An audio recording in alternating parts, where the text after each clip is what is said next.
Le nouveau Luna a été listé et il s'est déjà pété la gueule. On a ouvert à 14, on est monté à 20 et là, vous voyez, à gauche, on est à 6. Alors, qu'est-ce que ça veut dire? Est-ce qu'en gros, il va y avoir des opportunités du coup sur en gros le nouveau Luna que vous voyez ici à gauche de mon écran? Ou est-ce qu'il vaut mieux valoir spéculer sur l'ancien Luna rebaptisé Terra classique, le Luna classique que vous voyez donc à droite? Moi, j'ai déjà ma petite préférence et c'est ce qu'on va voir dans cette vidéo. C'est parti.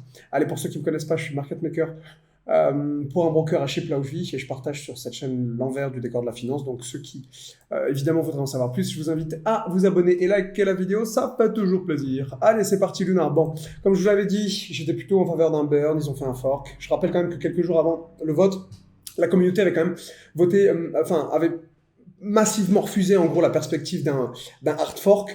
92% des membres avaient voté non au projet de plan de relance de Dokon. Finalement, 65,5% des adresses de la blockchain Terra sont positionnées en faveur de la scission. Pour obtenir l'aval de la communauté, on rappelle quand même que le fondateur n'a pas hésité à modifier sa proposition durant le vote. Un peu moyen, je vous ai déjà fait une vidéo sur le sujet. Allez, rapidement, Terra, qu'est-ce que ça donne? Donc en gros, ils ont fait donc, le fameux fork, et ce que vous voyez, c'est un peu spécial. En gros, à gauche, vous avez le nouveau terrain qui, lui, est là, ici, d'accord, mais qui est du coup sur le graphique de l'ancien terrain, et vous avez donc l'ancien terrain que vous voyez à droite. Donc en gros, si vous voulez cet historique-là, il faut le prendre avec les bougies qui sont avec tout ce qui est là, à gauche. Et ça, là, c'est quelque chose de complètement nouveau, les bougies que vous voyez là, donc il ne faudra pas considérer tout cet historique que vous voyez là sur la gauche comme faisant part du graphique. En fait, il faut mixer les deux graphiques, c'est un petit peu spécial. Qu'est-ce qui s'est passé? Donc, ils ont forké, ils ont listé le nouveau token, donc en gros, listé aux alentours des 14, on a vu un petit pump, et poum, le truc s'est crashé de plus de 60%, et ça, vous le voyez pas sur le graphique, c'est très intéressant. Là, sur TradingView, évidemment, je fais mes analyses sur CoinMarketCap. Moi, je fais mes analyses sur TradingView et vous le voyez pas ça. Mais en gros, le token, il a été listé ici. On monte, on se pète la gueule. C'est ce qui s'est passé ici. En gros, si vous voulez que je vous prenne ce qui s'est passé, grosso modo, on a listé à peu près aux alentours des 14, un truc comme ça. Il est monté un petit peu le token. Attendez que je vous le prenne ici. Il est monté le token jusqu'à 20 et boum, il s'est complètement écroulé. Mais vous n'avez pas en fait l'historique. Vous ne le voyez que sur CoinMarketCap. Là, vous voyez que les dernières bougies, vous voyez que c'est à peu près équivalent.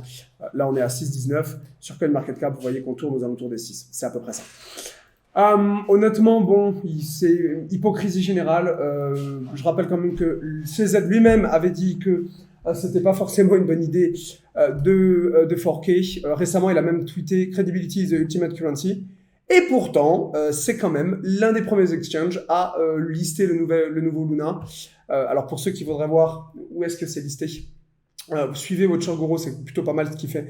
Lui, en l'occurrence, il a listé, ou avec Binance, évidemment, arrive en tête de gondole. Donc bon, un peu hypocrisie générale de CZ qui dit qu'en gros, la crédibilité a été perdue, plus ou moins, mais qui accepte quand même de lister le nouveau token. C'est d'ailleurs la raison pour laquelle, personnellement, je n'achèterai pas le nouveau. Ça là, si c'est ça ne m'intéresse pas. En plus, c'est déjà cassé la gueule. Honnêtement, il fait ce qu'il veut le token. Il monte, il descend, je m'en fous. En revanche, je pense qu'il va y avoir des opportunités sur l'ancien token, donc le Terra classique, entre guillemets, que vous voyez à droite sur mon graphique ici. Mais pas sur des grosses unités de temps peut-être, mais je suis pas fan. Honnêtement, il va falloir aller chercher ça pour les scalpers et les traders intraday. Là, il va y avoir des opportunités, vous voyez, de faire un petit peu d'argent à mon avis. Si jamais votre broker vous fait payer pas trop cher en termes de frais entrée-sortie, pour scalper, vous allez avoir des petites occasions à scalper à la hausse ou scalper à la baisse. Là, vous voyez qu'on avait potentiellement des occasions. Ici, on descend sur la EMA. Ici, boum, bougie de rejection. Donc là, on paye avec un stop loss en dessous. On tire un trade. Ici, on peut éventuellement faire pareil. Vous voyez que c'est plutôt sympa. Là, en une heure, vous voyez qu'il y avait peut-être une opportunité. On monte, on descend, on fait ce genre de grosses bougies que j'aime beaucoup. Ça, généralement, c'est des bougies.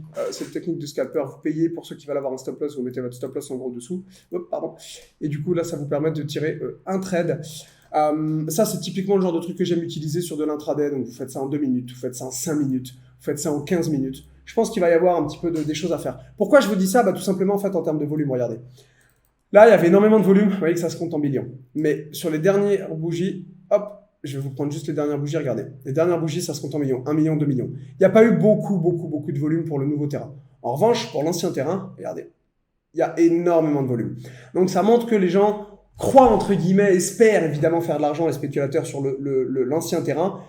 Moi, honnêtement, je pense que comme beaucoup ont dit, la confiance a été perdue, c'est mort. N'achetez pas ça en portefeuille sur du long terme. Honnêtement, c'est mort. Dire le projet n'a pas marché, on passe à un projet 2. Pour moi, je suis désolé, mais ça marche pas comme ça, et c'est CZ lui-même qui l'avait dit. En revanche, pour ceux qui veulent faire de l'argent à court terme, c'est-à-dire intraday scalping, allez pas sur l'ancien, enfin sur le nouveau Terra, pardon, allez sur l'ancien. Sur l'ancien, là, comme je vous l'ai montré, vous voyez que c'est là où est catalysé le volume. Il n'est pas sur le nouveau terrain. Vous voyez ici, 1 million, 2 millions. Il est sur l'ancien. Donc, allez tout simplement sur l'ancien, vous ne faites pas chier. Et franchement, une fois que vous êtes là, vous mettez des petites unités de temps et vous vous amusez ça à scalper ça.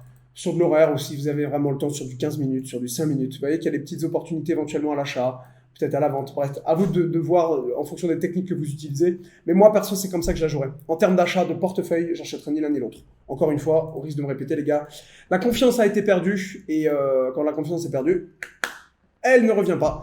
Et dire ça n'a pas marché, désolé, mais en gros, on passe à un projet numéro 2. Moi, c'est vraiment pas ma mentalité. Je comprends pas trop pourquoi ils ont fait un burn. Beaucoup le voulaient, mais ils voulaient tellement un fork, le mec, qu'il a modifié les conditions en cours de route.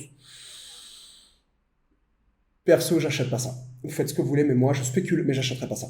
Voilà, c'est tout. Vidéo que j'essaie de garder courte. J'espère que ça vous a plu. Les amis, je vous dis probablement à demain.